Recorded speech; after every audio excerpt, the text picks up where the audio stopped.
Merhaba dostlar, gökyüzü gündemimizde Merkür'ün retrosu var. 18 Temmuz 2025'te Aslan Burcu'nun 15 derecesinde geri hareketine başlayan Merkür, 11 Ağustos'ta Aslan Burcu'nun 4 derecesine de durağan konuma geçerek retro hareketini sonlandıracak. Bu süreç zihinsel süreçlerin, iletişimin ve karar alma mekanizmalarının içe döndüğü, yeniden gözden geçirme ve içsel değerlendirmelerin öne çıktığı bir zaman dilimini temsil ediyor. Ancak bu retro yalnız tipik bir Merkür retrosu değil, 18 Temmuz ile 31 Temmuz arasında Akrep Burcu'ndaki Lilith ile kuracağı kare açı bu sürecin daha yoğun, gölgeli ve krizlere açık bir zeminde işleyeceğini gösteriyor. Aslan Burcu ego, yaratıcılık, sahneye çıkmak, özgüven, kalpten gelen ifadeler ve bireysel kimliği temsil eder. Merkür'ün bu alandaki retrosu kendini ifade etme biçimimizi yeniden değerlendirme, egonun sesini susturup kalbin sesini duyma, yaratıcı projelerde revizyon, iletişimde kibir, gurur ve ego tuzaklarına düşme riski, geçmişte yarım kalan fikirlerin yeniden ortaya çıkması gibi temaları gündeme getirebilir. Bu dönem dışa dönük görünse de aslında içsel bir yaratıcı sorgulama dönemidir. Ne söylediğiniz değil, neden söylediğiniz daha çok önem kazanır. Ego merkezli ifadeler yanlış anlaşılmalara neden olabilir. Merkür retro sürecinin ilk 2 haftasında Akrep Burcu'ndaki Lilith'le sert bir kare açı yapacak. Lilith burada bastırılmış arzuların, tabu konuların, kontrol ihtiyacının ve güce dair gölgeli yönlerin temsilcisi olarak devrede olacak. Bu açı iletişimde manipülasyon, kuşku, kıskançlık ve güç savaşlarını getirebilir. Sözlü tacizler, aşağılamalar, intikamcı ifadeler, bilinçaltında bastırılan duyguların, arzuların dile gelişi, yalan, iftira ve gerçeklerin çarptırılması, karanlıkta kalan aile sırlarının ya da ilişkisel gölgelerin açığa çıkması gibi etkiler getirebilir. Bu süreçte dürtüsel konuşmalar, kontrolcü zihinsel oyunlar ya da bilinçsizce yapılan suçlamalar sonradan pişmanlık doğurabilir. Aynı zamanda bu kare açı geçmişten gelen travmatik sözlerin şifalanması için de bir fırsat da olabilir. Ancak bunun için önce gölgelerle yüzleşmek gerekir. Merkür 11 Ağustos itibariyle ileri harekete geçtiğinde az önce anlattığım temaların bir kısmı netleşmeye başlayacak. 15 dereceye yeniden ulaşmasıyla birlikte yaklaşık 25 Ağustos civarı gibi olacak. Bu dönemde yaşanan gelişmelerin sonuçları daha görünür hale gelir. Bu Merkür retrosu Aslan Burcu'nun yaratıcı, cesur ama aynı zamanda ego dolu doğasında ilerlerken Lilith'in gölgesini de taşıyan oldukça güçlü ve dikkatli yönetilmesi gereken bir dönem olacak. Özellikle iletişimde dürüstlük, samimiyet ve tevazu, manipülasyondan kaçınma, eski yaratıcı fikirleri yapılandırarak yeniden sunma, egonun değil kalbin sesini dinleme bu sürecin anahtarıdır. İçinizdeki karanlık sesleri bastırmak yerine onları anlayarak dönüştürmek bu sürecin en büyük armağanı olabilir. Şimdi yükselen burçlarımıza göre yorumlara geçiyorum. Merhaba koçlar, Merkür retrosu özel gökyüzü gündemine hoş geldiniz.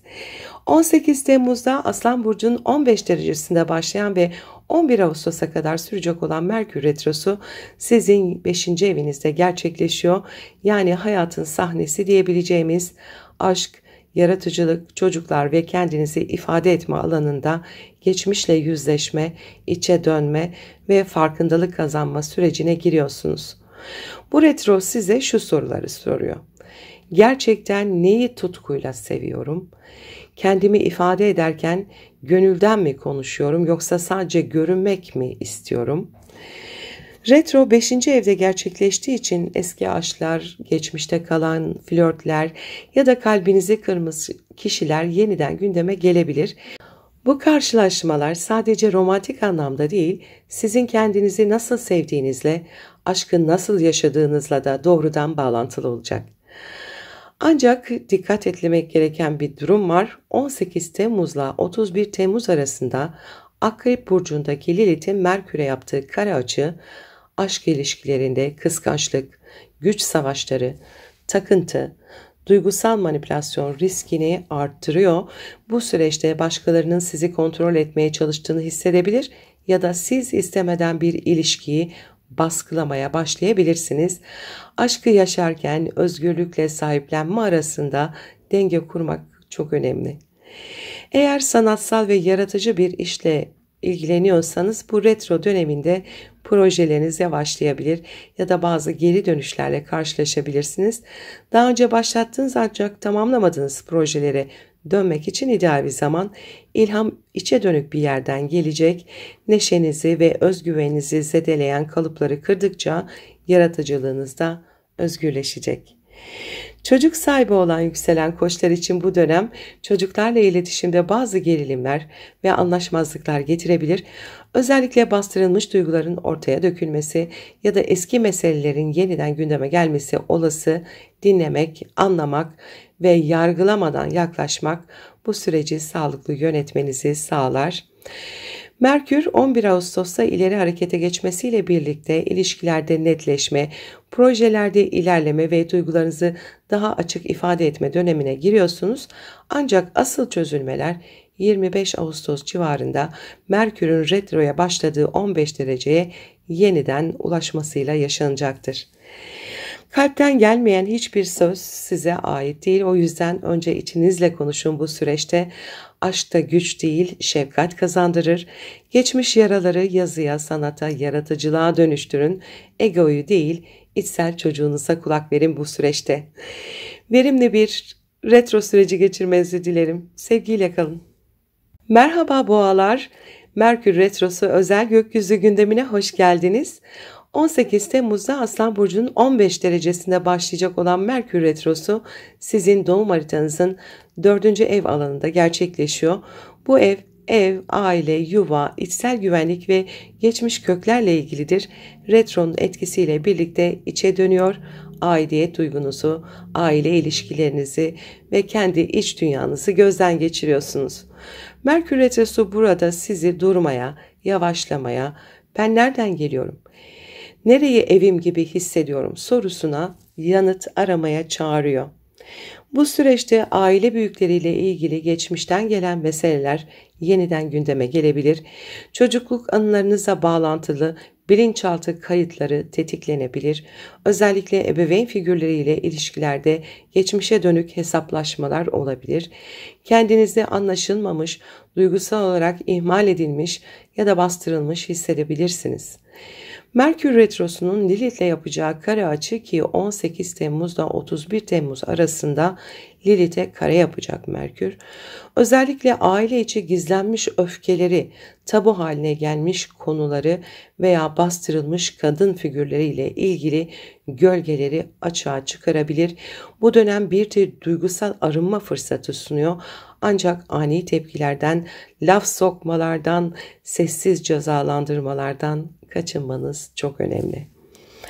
Eğer taşınma, ev satın alma, aileyle ilgili planlar yapma gibi konular gündemindeyse bu retro döneminde gecikmeler, yanlış anlaşılmalar ya da karar değişiklikleri yaşanabilir. Yeni başlangıçlar yapmak yerine ev düzeninizde yapılması gereken düzeltmelere, eksiklere odaklanmanız daha doğru olacaktır. Bu retro dönemi aslında sizi dışsal değil içsel güvenlik arayışına yönlendiriyor. Yalnız kalmaktan korkmak yerine kendi sesinizi duymaya çalışın. İçsel güveni başkalarına bağlı olmadan inşa etmenin vakti gelmiş olabilir. Dışarıya güçlü görünen boğa doğasının ardında bastırdığınız duygularla yüzleşmeniz gerekebilir.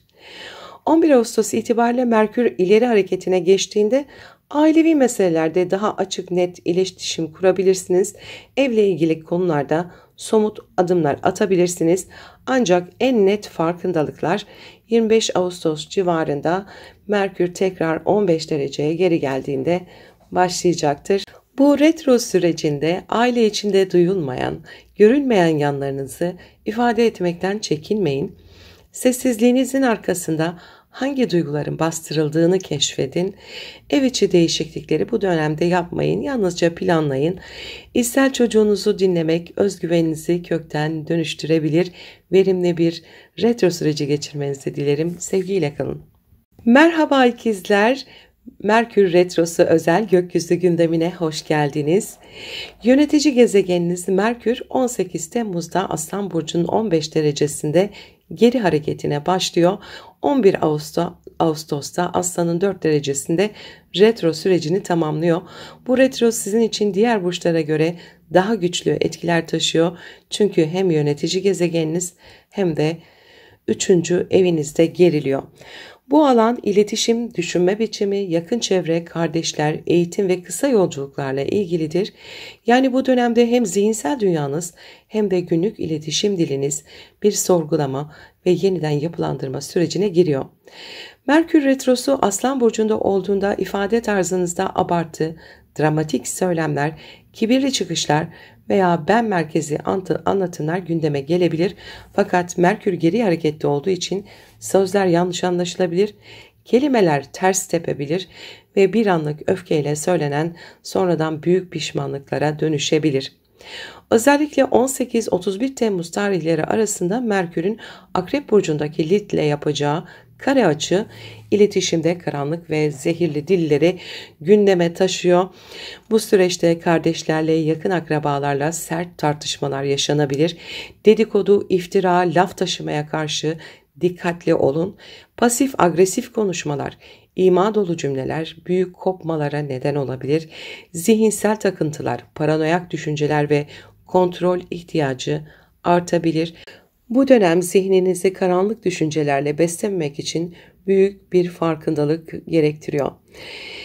Her türlü öğrenme süreci, yazılı, sözlü belgeler, eğitim planlamaları, kısa yolculuklar, sözleşmeler ve anlaşmalar bu dönemde gecikmelere veya karışıklıklara açık. Yeni kararlar almak yerine geçmişte yarım bıraktığınız bir eğitime dönmek ya da önceki fikirlerinizi yeniden değerlendirmek çok daha doğru olur. Bu retro zihninizin iç temizliğini yapmak için büyük bir fırsat sunuyor. Ne düşündüğünüz kadar nasıl düşündüğünüz, neye odaklandığınız da önemli olacak. İçsel diyaloglarınızda eleştirisel ya da yıkıcı sesleri fark edin. Kendinizle nasıl konuştuğunuz, başkalarına nasıl konuştuğunuzu belirler. Merkür'ün ileri hareketine geçeceği 11 Ağustos sonrasında iletişim daha net, zihinsel süreçler daha berrak hale gelecek. Ancak gerçek çözümler ve kalıcı adımlar Merkür'ün tekrar 15 dereceye gelmesinde yani 25 Ağustos civarında ortaya çıkacaktır. Bu retro sürecinde her cümlenizi bir tohum gibi düşünün.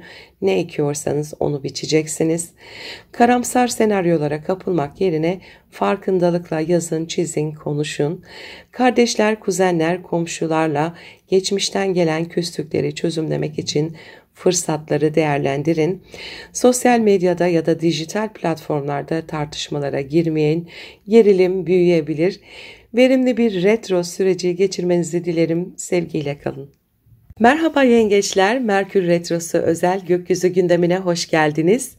18 Temmuz'da Aslan Burcu'nun 15 derecesinde başlayacak olan Merkür Retrosu sizin doğum haritanızda 2. evinizde gerçekleşiyor.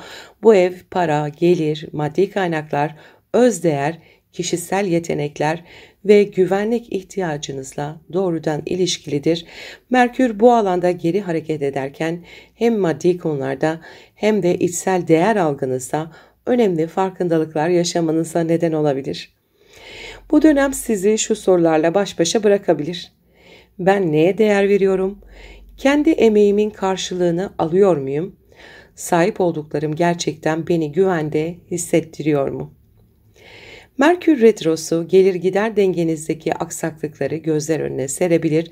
Daha önce fark etmediğiniz bir ihmal, yanlış ödeme, kayıp belge ya da unutulmuş bir borç yeniden karşınıza çıkabilir. Yeni yatırımlar, alışverişler veya maddi sözleşmeler yapmak için uygun bir zaman değil. Bunun yerine bütçenizi gözden geçirin, maddi güvenliğinizi tehdit eden alışkanlıkları bırakın, gelirinizi artırabileceğiniz alternatif kaynakları düşünün. 18-31 Temmuz tarihleri arasında Lilith Merkür'e kare açı yapacak. Öz değerinizle ilgili derin duygusal tetiklenmelere yol açabilir. Kendinizi yetersiz, değersiz ya da dış koşullara bağımlı hissedebilirsiniz. Bu dönem boyunca kıskançlık, değersizlik hissi, başkalarıyla kendinizi karşılaştırma gibi zorlayıcı temalarla yüzleşebilirsiniz. Ancak unutmamalısınız ki bu duygular size bir şeyin yanlış olduğunu değil, artık fark edilmesi gereken bir iç yarayı işaret eder. Sahip olduklarınızla değil, kim olduğunuzla değerli olduğunuzu hatırlamak bu sürecin şifresidir. Bu retro nasıl kazanıyorum sorusunda gündeme taşıyabilir. Mevcut işiniz sizi tatmin etmiyorsa bu farkındalık büyüyebilir.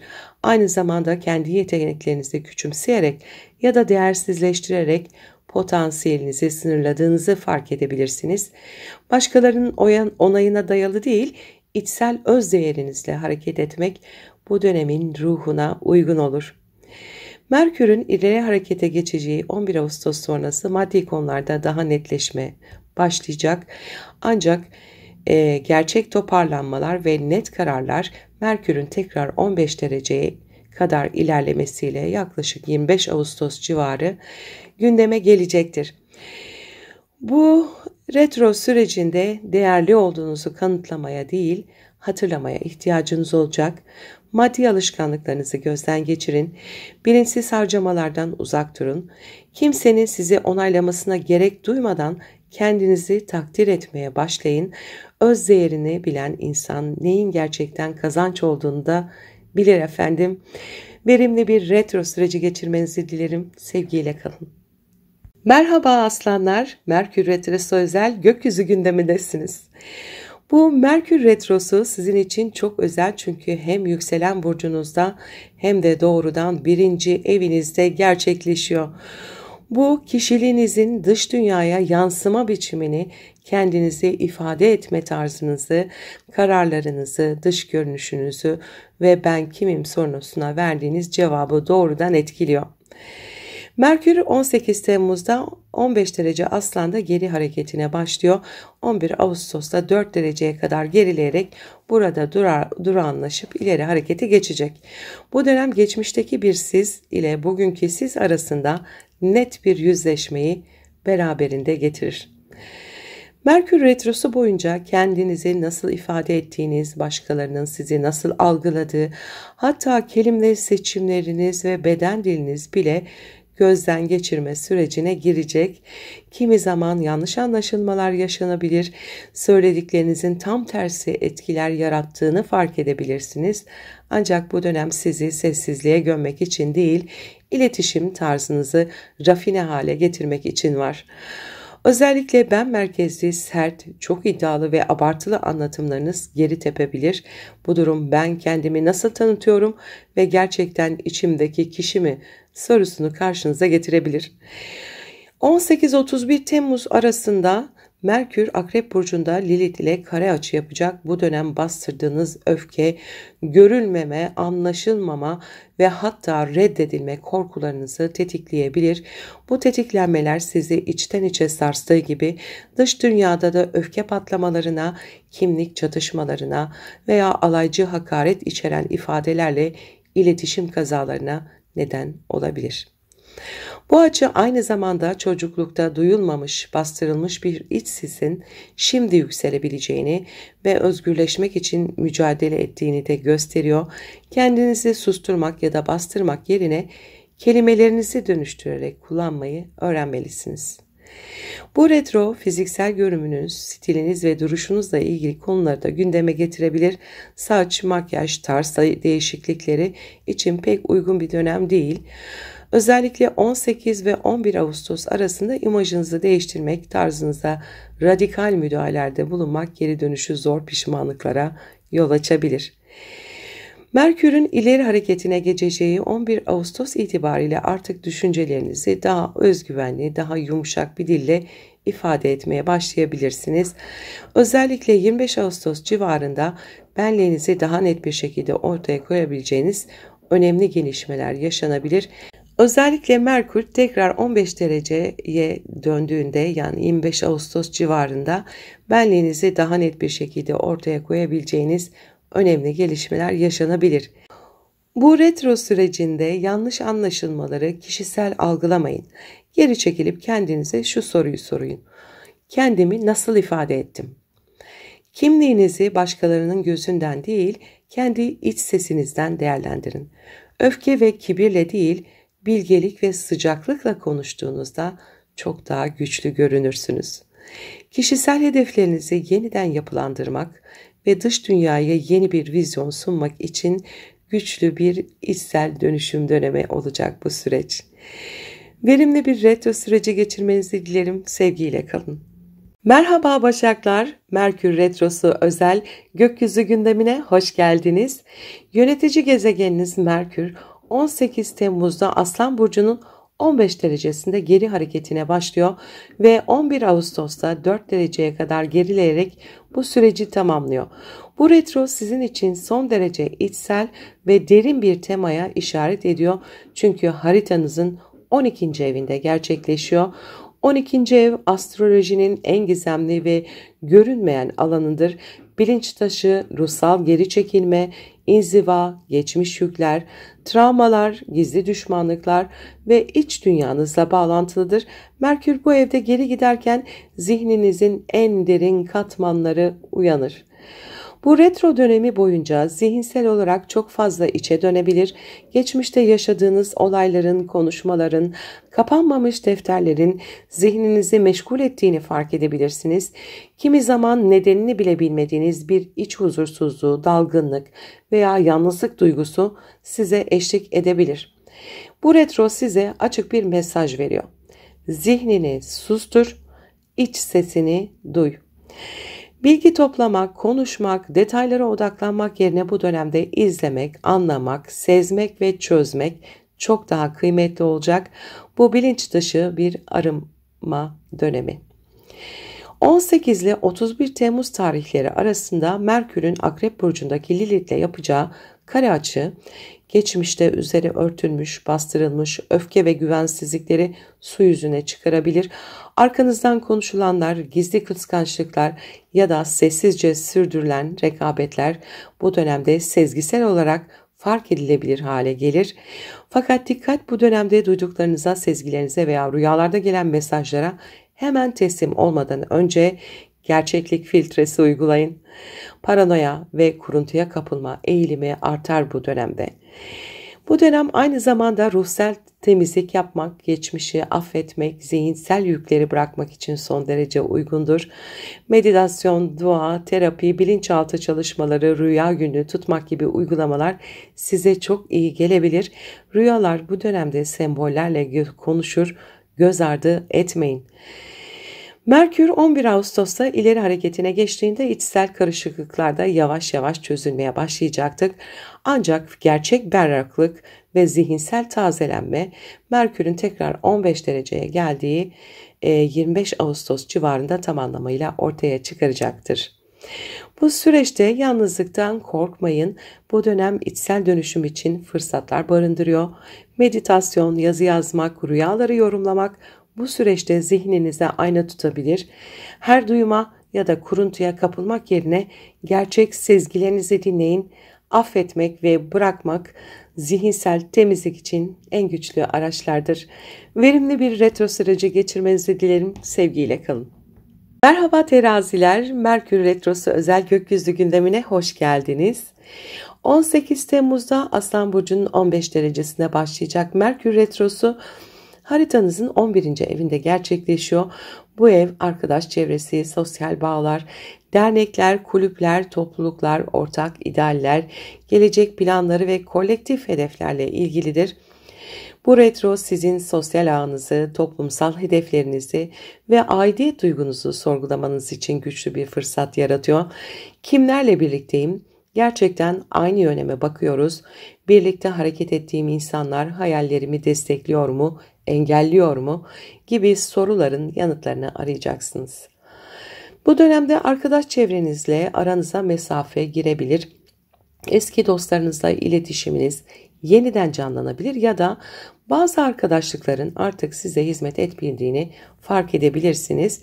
Merkür Retrosu sizi şuna davet ediyor. İlişkilerde görünenden öte ne var? Özellikle topluluk içinde yanlış anlaşılmalar, fikir çatışmaları ya da eski meselelerin tekrar gündeme gelmesi mümkün. Bu süreçte kırıcı olmamaya, dedikodulara kulak asmamaya ve fikir ayrılıklarında empati kurmaya dikkat edin. 11. ev aynı zamanda gelecek vizyonunuza dair projeleri de temsil eder. Bu dönemde üzerinde çalıştığınız planlarda gecikmeler, iletişim sorunları ya da yeniden düzenleme ihtiyacı ortaya çıkabilir. Grup çalışmaları sekteye uğrayabilir veya ekip arkadaşlarıyla fikir uyuşmazlıkları yaşanabilir. Bu gecikmeleri kişisel başarısızlık gibi algılamayın. Aksine bu bir revizyon çağrısıdır. 18 Temmuz ile 31 Temmuz arasında Merkür'ün Akrep Burcu'ndaki Lilith'le yapacağı kare açı bazı ilişkilerde aldatılmışlık hissi, dışlanmışlık ya da güç savaşlarını tetikleyebilir. Özellikle maddi çıkarlar, kıskançlık ya da manipülasyon içeren durumlar sizi rahatsız edebilir.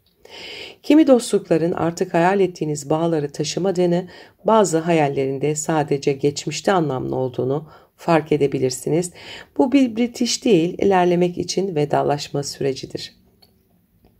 Merkür 11 Ağustos'ta ileri harekete geçtiğinde sosyal ilişkilerinizde daha net bir tavır alabilecek, hangi projeye kiminle devam etmek istediğinize karar verebileceksiniz. Ancak gerçek ve netlik ve uyumun yeniden kurulması Merkür'ün tekrar 15 dereceye geldiği 25 Ağustos civarında mümkün olacaktır. Bu süreçte yeni sosyal bağlantılar kurmak yerine eski bağları gözden geçirin.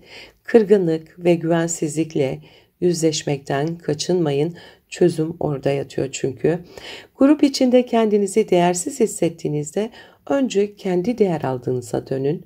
Hayal ettiğiniz geleceği kimlerle paylaştığınıza dikkat edin. Verimli bir retro süreci geçirmenizi dilerim. Sevgiyle kalın. Merhaba akrepler. Merkür Retrosu özel gökyüzü gündemine hoş geldiniz.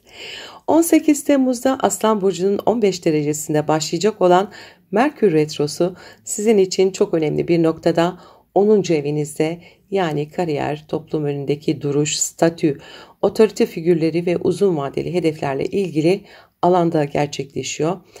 Bu dönem mesleki iletişiminizi, iş yerindeki konumunuzu, patronlarla ilişkilerinizi ve geleceğe dair planlarınızı yeniden değerlendirme sürecine sokuyor. Geçmişte aldığınız bazı kararların sonuçlarıyla yüzleşebilir, toplumdaki duruşunuzu ve yönünüzü sorgulayabilirsiniz. Merkür Retrosu boyunca iş yerinde yanlış anlaşılmalar, e-posta karışıklıkları, toplantılarda iletişim kopuklukları veya otorite figürleriyle fikir ayrılıkları yaşayabilirsiniz. Bu süreçte ağzınızdan çıkan kelimeler özellikle otorite konumundaki kişiler tarafından farklı algılanabilir. Bu yüzden iletişimde ölçülü, kontrollü ve net olmaya özen gösterin. Yanlış bir açıklama sizi zor durumda bırakabilir.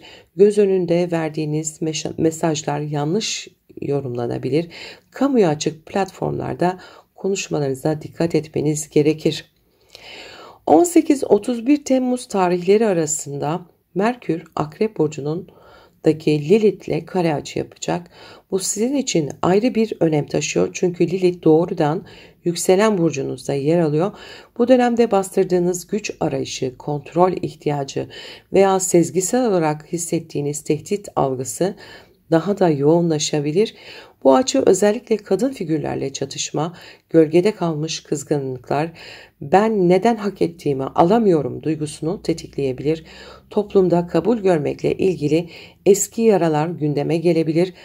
Bu bir yüzleşme anıdır. Görülmek için ne kadar savaşıyorum, neyi feda ediyorum sorusunu cevaplayacaksınız. Uzun vadeli planlarınızda değişim zamanı olacak bu dönem. Geçmişte başladığınız ama bir kenara bıraktığınız bir proje şimdi yeniden gündeme gelebilir. Aynı zamanda mevcut kariyer yönünüzü de sorgulayabilirsiniz. Farklı bir hedefe yönelme arzusu duyabilirsiniz. Bu süreçte yeni bir işe başlamak, topluluk önüne çıkmak ya da büyük duyurular yapmak için uygun bir zaman değil. Planları yeniden yapılandırmak ve strateji gelişmek için ideal bir zaman. Merkür 11 Ağustos'ta ileri harekete geçtiğinde hem iş hayatında hem toplum önündeki duruşunuzda yeniden bir netlik kazanacaksınız. Ancak esas toparlanma ve imajınızı yeniden inşa etme süreci Merkür'ün tekrar 15 dereceye geldiği 25 Ağustos civarında tamamlanacaktır. Bu süreçte patronlarınız ve üstlerle iletişimde dikkatli olmalı, sabırlı olun, yapıcı olun. Kariyerinizdeki yön değişiklikleri için geri çekilerek düşünme zamanı. Herhangi bir ani değişiklik yapmayın. Görünmek için çabalamak yerine gücünüzü sabırlı bir stratejiyle göstermeye odaklanın. Kıskançlık, rekabet, kontrol savaşı gibi duygulara karşı farkındalık geliştirin. Verimli bir retro süreci geçirmenizi dilerim. Sevgiyle kalın. Merhaba yaylar, Merkür Retrosu özel gökyüzü gündemine hoş geldiniz. 18 Temmuz'da Aslan Burcu'nun 15 derecesine başlayacak olan Merkür Retrosu sizin doğum haritanızda 9. evinizde gerçekleşiyor. Bu ev yüksek öğrenim, akademik süreçler, yurt dışı bağlantıları, hukuki konular, yolculuklar, inanç sistemleri ve yaşam felsefesiyle doğrudan ilgilidir. Bu süreç sizin için zihinsel anlamda bir aydınlanma, sorgulama ve içsel yeniden yapılanma dönemi olabilir. Hayata bakış açınız, inançlarınız, yargılarınız ve öğrendiğiniz her şey yeniden sınavdan geçiyor. Eğer akademik bir sürecin içindeyseniz, bir tez, sınav, yazı ya da yayın işiyle meşgulseniz, Merkür Retrosu bu süreçte tekrar düzenleme, gözden geçirme veya gecikmeler getirebilir. Aynı zamanda yurt dışı bağlantılı işler, vize başvuruları, seyahat planları ya da eğitim amaçlı taşınmalar da aksayabilir veya ertelenebilir. Fakat unutmayın, bu dönemde ortaya çıkan sorunlar sizi durdurmak için değil, daha sağlam bir yapı kurmanız için geliyor. Merkür Retrosu zihninizi daha derin ve felsefi konulara yönlendiriyor. İnandığınız değerleri, savunduğunuz düşünceleri veya bugüne dek rehber edindiğiniz yaşam anlayışını sorgulama ihtiyacı duyabilirsiniz. Buna neden inanıyorum? Bu düşünce biçimi bana hizmet ediyor mu gibi sorularla yüzleşebilirsiniz. Retro'nun size fısıldadığı şey, öğrendiklerini unut ve yeniden düşünmeye cesaret et. 18 Temmuz'da 31 Temmuz arasında Merkür Akrep Burcu'ndaki Lilith ile kare açıda olacak. Bu dönem bilinçaltınızda bastırdığınız korkular, gizli öfke ve travmatik inanç kalıplarının zihinsel olarak sizi zorlamasına neden olabilir. Bu özellikle inanç ve doğrular üzerinden gelen bir iç çatışma yaratabilir. Ayrıca bu dönemde duyduğunuz bazı bilgiler ya da karşılaştığınız kişiler sizde güçlü bir düşünsel isyan başlatabilir. Ama aceleyle karar vermek yerine duygularınızın kaynağını anlamaya çalışmalısınız. Merkür 11 Ağustos'ta ileri harekete geçtiğinde zihinsel netlik yavaş yavaş yerine gelmeye başlayacak. Ancak tam anlamıyla içsel yönünüzü toparlamanız ve yola daha emin adımlarla devam etmeniz Merkür'ün tekrar 15 dereceye geldiği 25 Ağustos civarında mümkün olacaktır. Bu dönemde seyahat, eğitim ve yayıncılık alanlarında yeni adımlar atmadan önce eski dosyaları düzenleyin. İnandığınız fikirleri tartışmaya açın, değişime direnç göstermeyin. Hayatınızda size rehberlik eden kaynakları sorgularken kibir değil, alçak gönüllülük size yol gösterici olacaktır. Derin konularda konuşurken sivri dilden kaçının, ifade gücünüzü iyileştirin efendim. Verimli bir retro süreci geçirmenizi dilerim. Sevgiyle kalın. Merhaba oğlaklar, Merkür Retrosu özel gökyüzü gündemine hoş geldiniz. 18 Temmuz'da Aslan Burcu'nun 15 derecesine başlayacak Merkür Retrosu sizin haritanızın 8. evinde gerçekleşiyor. Bu ev ortak kaynaklar, eş ve ailenizle paylaştığınız finansal konular, borçlar, krediler, miraslar, yatırımlar ve aynı zamanda psikolojik derinlikler, dönüşüm süreçleri ve krizlerle ilgilidir.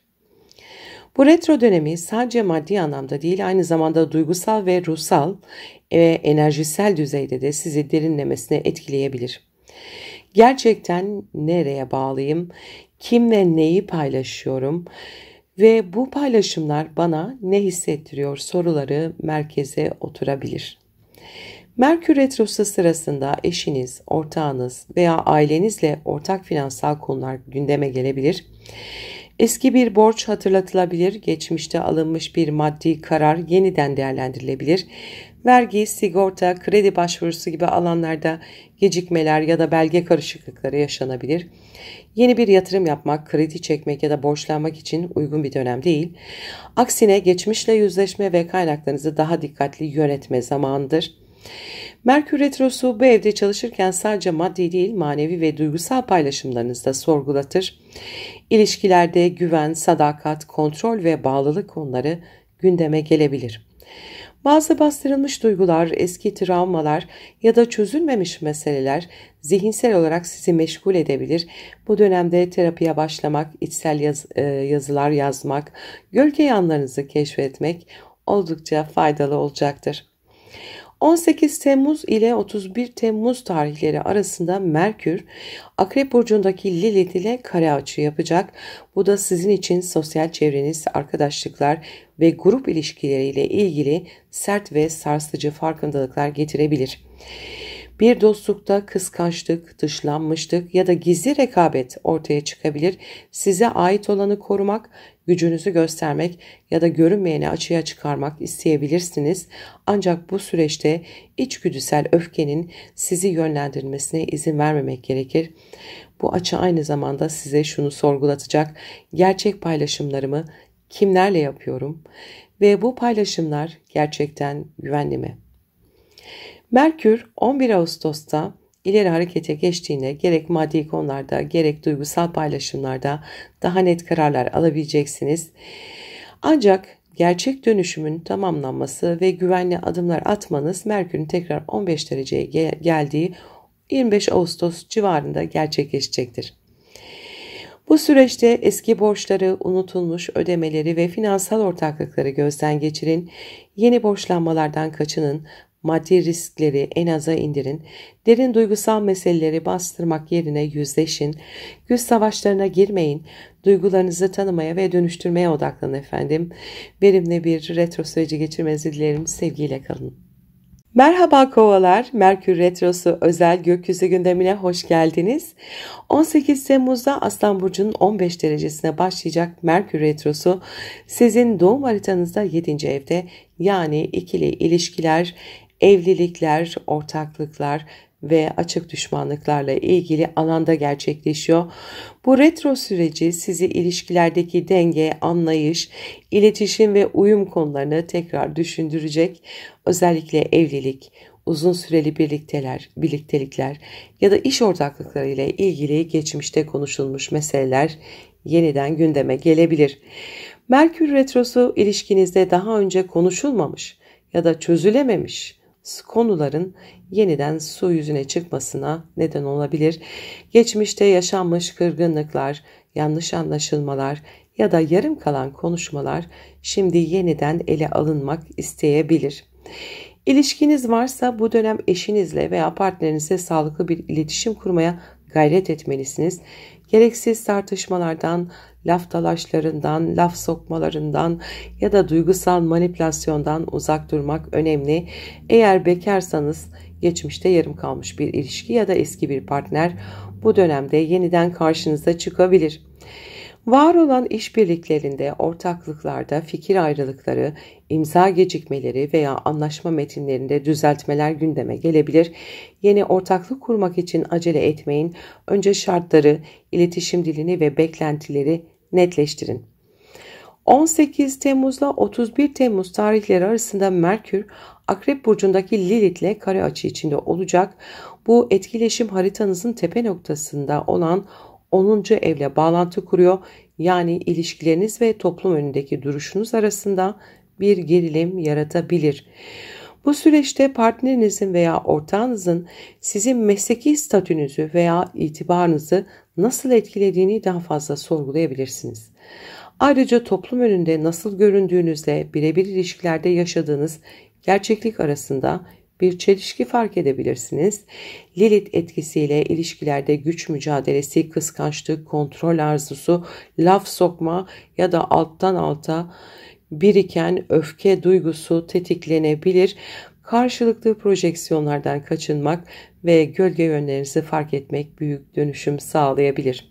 Merkür 11 Ağustos'ta ileri hareketine geçecek. O zamana kadar yeni ilişkilere başlamak ya da önemli kararlar almaktan kaçınmakta fayda var. İleri hareketle birlikte iletişim netleşecek. Özellikle ilişkilerde daha sağlam kararlar almak mümkün hale gelecektir. Ancak gerçek temizlik ve netleşme Merkür tekrar 15 dereceye ilerlediğinde yaklaşık 25 Ağustos civarında tamamlanacaktır. İkili ilişkilerde empati kurarak dinlemeyi öğrenmelisiniz bu süreçte. Eski meseleleri gündeme getirirken yargılayıcı değil, çözüm odaklı olun. Yeni ortaklıklar için acele etmeyin. Detayları tekrar kontrol edin. Güç savaşlarına girmeyin. Güvenli bağlar kurmaya odaklanın. Verimli bir retro süreci geçirmenizi dilerim. Sevgiyle kalın. Merhaba balıklar. Merkür Retrosu özel gökyüzü gündemine hoş geldiniz. 18 Temmuz'da Aslan Burcu'nun 15 derecesine başlayacak olan Merkür Retrosu sizin doğum haritanızda 6. evinizde gerçekleşiyor. Bu ev günlük düzeniniz, iş ortamınız, çalışma arkadaşlarınız, sağlık konularınız ve sorumluluk alışkanlıklarınızla doğrudan ilişkilidir. Bu süreçte yaşamınızdaki küçük ama etkili detaylar yeniden şekillenmek isteyecek. Özellikle sağlıkla ilgili rutinleriniz, beslenme düzeniniz ya da iş ortamındaki iletişim biçimleri önemli sınavlardan geçebilir. Merkür Retrosu günlük görevlerinizdeki karışıklıklara, planlama hatalarına veya iş yükünüzün artmasına neden olabilir. Unutkanlık, randevu karmaşası, yanlış anlaşılmalar veya e-posta trafiğinde sıkıntılar görülebilir. Ancak bu bir hata dönemi değil, eksikleri fark etme ve düzeltme sürecidir. İş akışınızda hangi alanların sizi yorduğunu ya da zamanınızı çaldığını yeniden değerlendirme fırsatınız olacak. Merkür Retrosu bu evdeyken daha önce ihmal ettiğiniz sağlık kontrolleri gündeme gelebilir. Eski bir rahatsızlık nüksedebilir veya beslenme, uyku düzeninizde dengesizlikler fark edebilirsiniz. Şimdi bedeninizin size ne anlatmak istediğine kulak verme zamanı. Ancak bu dönemde yeni bir tedaviye başlamak ya da ani kararlarla ilaç değiştirmek çok doğru olmayabilir. Önce ikinci görüş alın, detayları araştırın ve sabırlı olun. İş arkadaşlarınızla olan diyaloğunuzda yanlış anlaşılmalara açık bir dönem, yazışmalar, görev dağılımları, teknik cihazlar ya da sistemlerde aksaklıklar yaşanabilir. Kendinizi net ifade ettiğinizden emin olun ve önemli konuşmaları gerekirse tekrar edin. 18 Temmuz'da 31 Temmuz tarihleri arasında Merkür Akrep Burcu'ndaki Lilith'le kare açıda olacak. Bu etkileşim sizin 9. evle bağlantınızı kurar. Yani inanç sistemleriniz, eğitim bakışınız, uzak hedeflerinizle ilgili günlük yaşantınız arasında bir çatışma yaratabilir. Bu süreçte ben aslında neye inanıyorum ve bu inançlar günlük hayatıma yansıyor mu gibi sorgulamalar artabilir. Yurt dışıyla ilgili sorunlar ortaya çıkabilir. Rutininizin sizi sınırladığını hissedebilirsiniz. Daha özgür ve anlamlı bir yaşam arzusu duyabilirsiniz. Ancak duygusal tepkilerle günlük sorumluluklardan kaçma eğilime dikkat edin.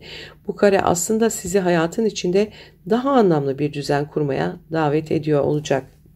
Merkür 11 Ağustos'ta ileri hareketine geçtiğine sağlık ve iş düzeninizle ilgili kararlar daha netleşecektir. Bu tarihten sonra yeni alışkanlıklar oluşturmak ya da iş planı revizyonuna başlamak daha sağlıklı olacaktır. Ama tam netlik ve istikrar Merkür'ün tekrar 15 dereceye geldiği 25 Ağustos civarında gelebilir. Bu dönemde sağlıkla ilgili kontrollerinizi ihmal etmeyin, ancak acele kararlar da almayın. İş düzeninizde fazlalıkları temizleyin ve sistem kurmak için de mükemmel bir dönem bu dönem. Detaylara dikkat edin, yazılı iletişimi en az 2 kere kontrol edin. İnançlarınızla hayatınız arasında köprüyü yeniden kurun. Verimli bir retro süreci geçirmenizi dilerim. Sevgiyle kalın.